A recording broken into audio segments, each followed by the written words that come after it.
અમારા ઓગણથી પાવન ધરતીમાંથી જ્યારે ઠાકોર સંમેલન જ્યારે ઉજવવા રહ્યો ત્યારે ખુશીનો માહોલ હોય અને જ્યારે અમારે આગળ મનસુખી બાપુ જ્યારે પધાર્યા હોય ત્યારે અમારે ઠાકોર અને આશીર્વાદ લેવા હોય તો પણ અમારા બાપુ બોલો શ્રી ઓગણજી મહારાજ કી। આપણે તારીખ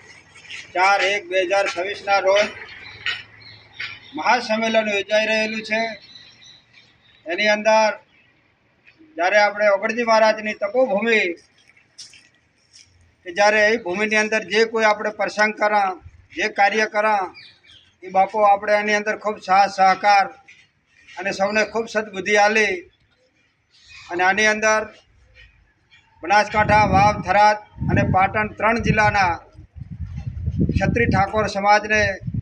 હું દેવદરબાર મંત વતી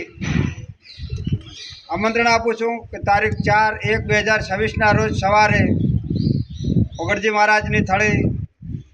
તાલુકો કાંકરેજ જિલ્લો બનાસકાંઠા મુકામે સર્વ સમાજને જ્યારે આપણે અહીં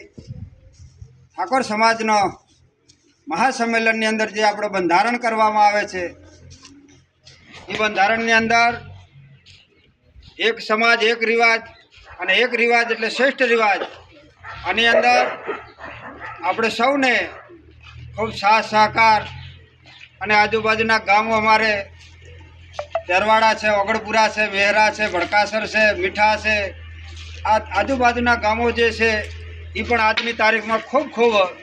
તન મન ધનથી સેવા કરી રહ્યા છે અને બધાને એટલો બધો આનંદ અને એક ઉમંગ ઉછરક છે કે આજે આપણે બાપાની તપોભૂમિ પર પવિત્ર ધરા ઉપર આપણે મહાન સમાજનું એક મહાન સંમેલન ઉજવાય છે। એની અંદર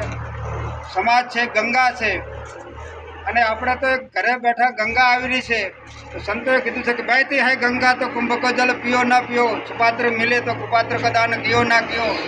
એમ આ નાથ ગંગા જ્યારે ઓગણ થળી માથે જ્યારે આવે ત્યારે તમામને નાથ ગંગાના દર્શને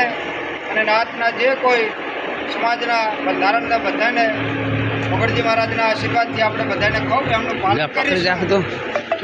અને મા ભગવતી મહારાજના પણ આશીર્વાદ મહાસંમેલન ખૂબ આપણું સારી રીતે યોજાય અને જે નીતિ નિયમો નિર્ણય કરવાના છે એ નિર્ણયની અંદર બધા તમામ સમાજ આપણને ખૂબ સાથ સહકાર આપશે અને એનું પાલન કરશે એવું મને વિશ્વાસ છે એક આ સમાજ। બોલો ઓગણજી મહારાજ કી જય।